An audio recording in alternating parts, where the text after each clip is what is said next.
Finally over the Alberg Pass after about 7 or 8 hours, and it's downhill all the way, and I'm looking forward to my dinner tonight.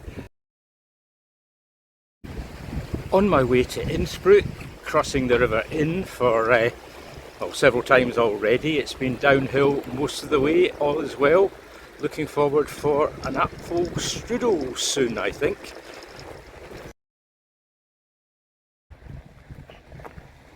Well, that's me finally off the busy roads. It was not great at times. Traffic was passing by me quite fast and sometimes a bit too close, so I'm quite glad to be on this much better track now. You can see quite nice scenery, although because of the cloud I'm not seeing the high mountains today, which is a wee bit of a pity. When I tried to get off on a quiet road earlier on, I used Google cyclist routes to try and find another route there, and it took me down a horrendous route there, and I ended up having to push my bike for about a kilometre up this muddy hillside there to get onto the main road again. It was a bad route choice, but hey ho, these things happen anyway. But this is a lot better now anyway. I also had a high pass to cross today. I think it was called Pass Thurn. It was about 1,400 metres, and my legs found that really tiring today. So I think I've done about 50 kilometres and I've got about 55 kilometres to go. But the great news for me is it's definitely all flat now, no more passes to go over. I'm basically following a river called the Salzach, which is a tributary of the Danube, and the Salzach goes right to Salzburg. You can see it there. It's quite small, but when it reaches Salzburg, it's a big river. It's actually one of the main tributaries of the Danube, which at some stage in the future I'll be reaching. So that's some of the views there. And I'm just going to close now and just enjoy this nice bit of quiet road.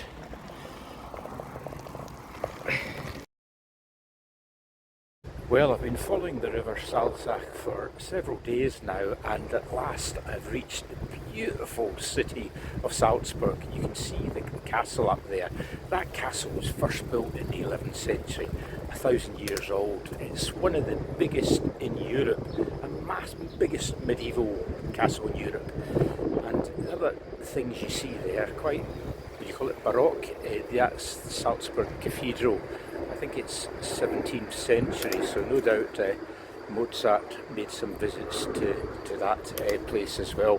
But it's great to be back in Salzburg, and it's lovely to have some sunny weather here, and I'm just going to enjoy the city now.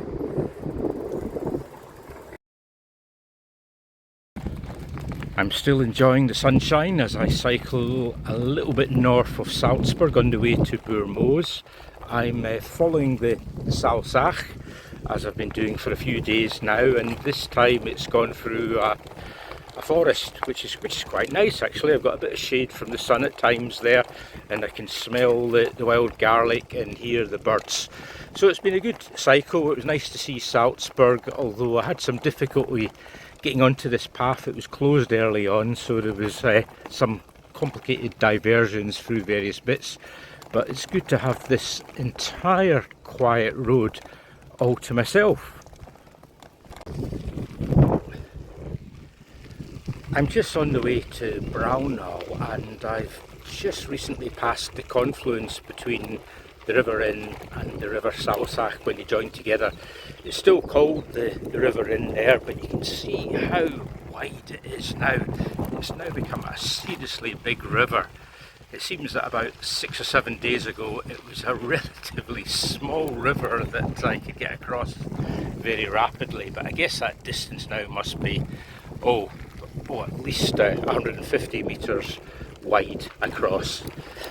This is the road surface, again pretty good and pretty quiet. I think a bit like the section I had in the Rhine, it's very much following the top of a flood embankment, and the road runs parallel but probably about 400-500 metres away to my right hand side. So this is the Austrian side, and the other side of the River Inn is Germany.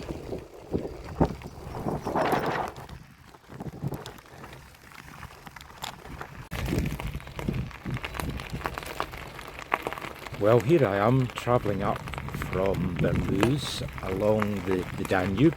If you look on the other side, that's actually Germany. So this is forming the border between Austria and Germany. You can see the road surface is a sort of gravelly type material. I've had every single type of road surface, from beautiful smooth tarmac to well, muddy fields really. I've certainly had a bit of that. I guess I'm not a great fan of too much gravel, particularly when there's ups and down hills, but hey, this is all right, and it's another beautiful day.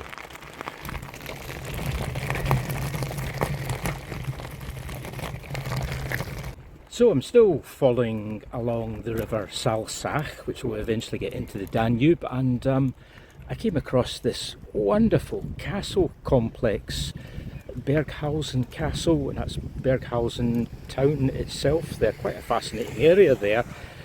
It's actually in Germany. That's the river Salzach is the border, but I nipped across the border, had a wee explore of the castle, checked it out in Wiki, and would you believe it's the longest castle in the world, and I think the third largest palace in the world, so quite impressive and well worth my 30 euros.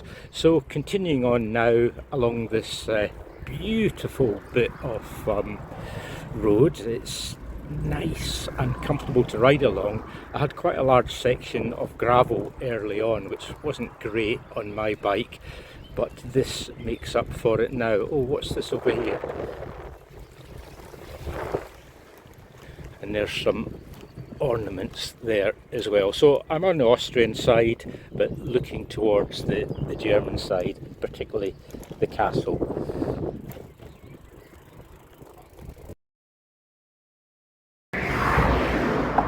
Good to be crossing the Donau now. We know it as the Danube, but locally it's the Donau. You can just sort of see some views there. There's a barge coming along. It's a fascinating area there. It's been a tough cycle today. I didn't have the beauty of mountains and interesting cities to keep my mind off the sheer effort of getting up and down various hills, and it's been quite hot as well. I've avoided busy traffic up to this point when I had to cross the bridge, but fortunately there's a cycle and a walking way that I'm on, so it's good not to be in the same road as all this busy traffic. Managed to avoid it all day, but it looks as if I'm going to have a little bit off it now. Right, I'm going to start paying attention to the road.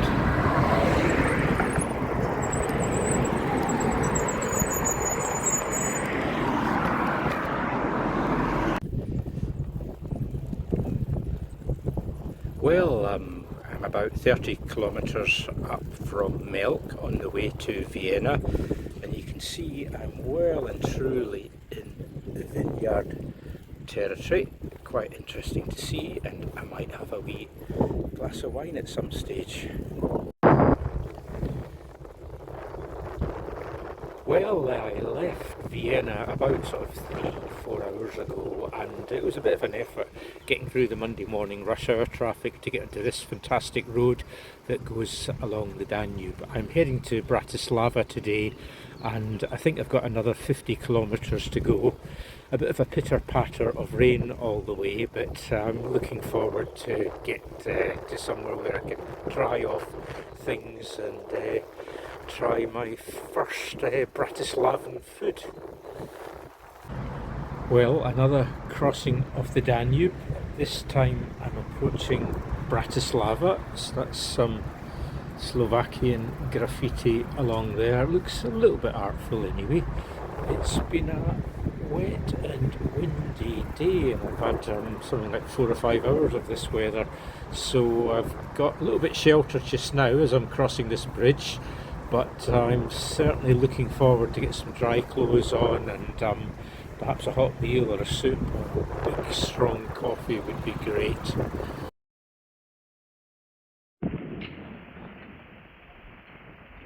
Nice of them to arrange the bells for me arriving at Győr in Hungary.